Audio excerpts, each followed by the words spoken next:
Back when I started lifting weights, I used to be disgustingly skinny.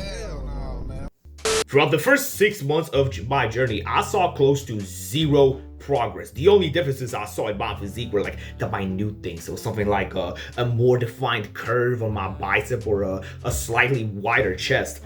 But overall, I was still a goddamn Minecraft skeleton looking ass. It's hard to say it out loud, but I made pretty much zero progress within my first 6 months. However, there were several mistakes which I've done in that time period. And believe me when I tell you, my friend, the next 6 months from that point in time, right? I've had one of the biggest and fastest muscle growth periods of my life. And it's mainly because I fixed one mistake. This one crucial misconception that you have been filled, absolutely fucking bombarded with on the internet. I will guarantee you that as long as you were able to fix this one thing, you will immediately see more muscle growth, especially if you are a beginner, okay? So let's just get straight to it, all right? Let's start off with a story, actually, because in that period of time, the first 6 months, I would train until I didn't feel like. But do you know when the most muscle growth happens? You might not be into biology and all that shit. Don't worry, I'm not either. I'm just a 16-year-old kid in my mom's basement. But essentially, the way muscles grow is the most muscle growth, my friend, occurs within the first 1 to 3 reps away from failure. You need to be very, and I mean very, very close to muscular failure for your muscles to actually grow. And how do you get there? Muscular failure, my friend, it's not when you do the exercise and then you stop until you don't feel like it anymore. No, it is when you are physically unable to continue the exercise. There's a difference between physical discomfort and physical failure. That's what you're fucking chasing. We're talking about muscular, physical, whatever you want to call it, failure. It is when you cannot push the weight physically, not when you don't want to fucking do it. And I'm a victim of this, right? I am a massive fucking victim of this. Back in the day, I used to exercise and I would think I was close to failure. I used to think that I was close to failure, but really, I just thought that I can't push anymore. So I would just put the weight down and wait my little 3 minutes for the next set, and then I'll do the exercise. No fucking wonder I wasn't making any growth. I wasn't near muscular failure, my friend. So I'm gonna give you an example of what muscular failure actually looks like, because believe me or not, even if you just started your journey with lifting weights, you've already, most likely at least, experienced what it's like to experience physical failure. Do you remember back at school when you used to do push-ups, when you had that big fat PE teacher who would tell you to do push-ups even though he probably couldn't do more than 10? You would all like stand in one line and you'd start hitting push-ups, and there would have been a point in time in which you couldn't push anymore. Okay, this is like some trauma shit that me and my friends at school experienced, but I remember when I was at school and I was doing push-ups and the teacher would stand like right in front of me and tell me to keep fucking pushing even though I physically couldn't. I literally I was doing like these funny faces as I was pushing myself upwards, and I was pretty much unable. There would have been a point in time in which I would have just flopped on the floor and the teacher would get upset, and we've all been there, right? That's muscular failure, my friend. Not when you stop doing the exercise until you know what? Oh my god, my muscle hurts a little bit. I'm gonna put the weight down, bro. Fuck you, my friend. You wanted to work out. You wanted to put in the work. Putting in the work is in the name of work out. So how about you actually start to physically demand yourself and put yourself outside of your goddamn fucking comfort zone?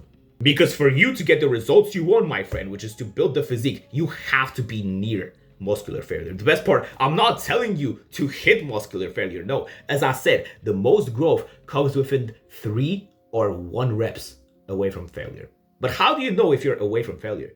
The best way to do it is to actually do a set on that exercise until failure, so that you know how many reps it takes you to get around failure, right? This is the way that I used to progress. In the period of time after I started weightlifting, so after the first 6 months, I actually started to progress very fast, because the way I would do this is I would work out till failure. So, let's say I'm doing a 50 kilogram bench press, right? After I do my set and I'll go to failure, well, I've done like 10 or 11 reps. Nice. For the rest of the workout, I'm gonna try to hit something near the 10 reps, because honestly, okay, I know guys who can do the exact same amount of reps for all 3 sets, but personally, I'm not like that. When I do 8 or let's for example say, if I do 10 reps in the first set, Most of the time on the second set, I'll end up doing like 8. Usually, I don't have a consistent amount of reps within my set. You know, the first set is always when I do the most reps. This is just how I fucking function, right? This is how I hit failure. So the best way for you to know whether if you're near failure is to once in a while do a set where you go until muscular failure. Now you want to have a spotter near you, right? When you have a spotter near you, it's going to be much easier so that you don't actually injure yourself, right? But when you have a spotter around you who's actually going to take care of you, whether if you're actually doing the technique, right? Because listen, I don't want anything bad happen to you, okay? I don't want your wrist to fucking twist as you're doing. Whoa, that sounded pretty smooth. I don't want your wrist to like over rotate and you having an injury because you didn't know how to bench press correctly. I don't want you to kill yourself on the squats, because believe me when I tell you, okay, it's happened to me before where I was doing squats and the weight would literally slide off to one side and I'd end up with an injury, okay? So you do not want to be there, my friend. However, what you need to do, my friend, is you need to know how many reps it takes you to reach failure. And from that point on, you just need to like estimate, okay, if I hit failure within like 10 reps, then I should do like 8 or 9. That's what I should aim for.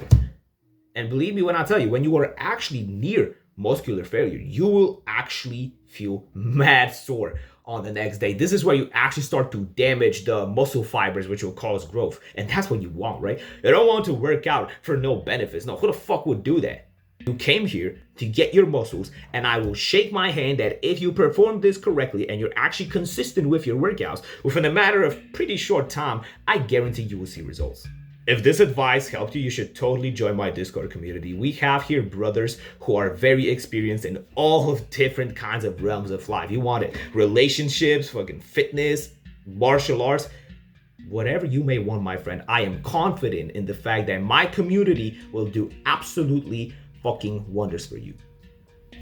You can like, comment, and subscribe if you want to, because I mean, you can tell by the way I speak that I'm pretty educated in what I'm talking about, and I don't want to fill you with bullshit, right? I don't want to be the type of guy who top 10 best ways to do a bench press. I don't want to like okay, that example was kind of stupid, but yeah, I don't want to fill you with all that bullshit everybody's telling you on the internet. So I'm genuinely telling you what worked for me, therefore what will most likely work for you. So I hope you took this advice to heart, and yeah, hopefully I'll see you in the next one, brother. Take care.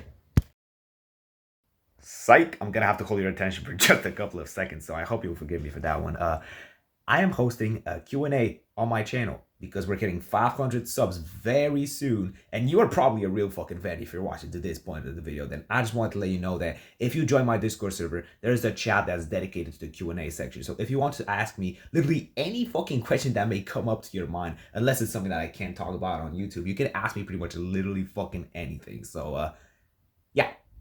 If you want to, you can join my Discord server and ask me the question there. I will not answer any comments that are in the comments. I will not answer any questions that are in the comments, my bad. And yeah, that's pretty much it. If you enjoyed the video, you can like, comment, sub if you want to. I don't give a fuck about that really, but yeah. You're a pretty intelligent guy if you ended up watching to this point of the video, so you already have a special place in my heart. So yeah, I hope you enjoyed the video, and I'll see you in the next one, brother. Take care.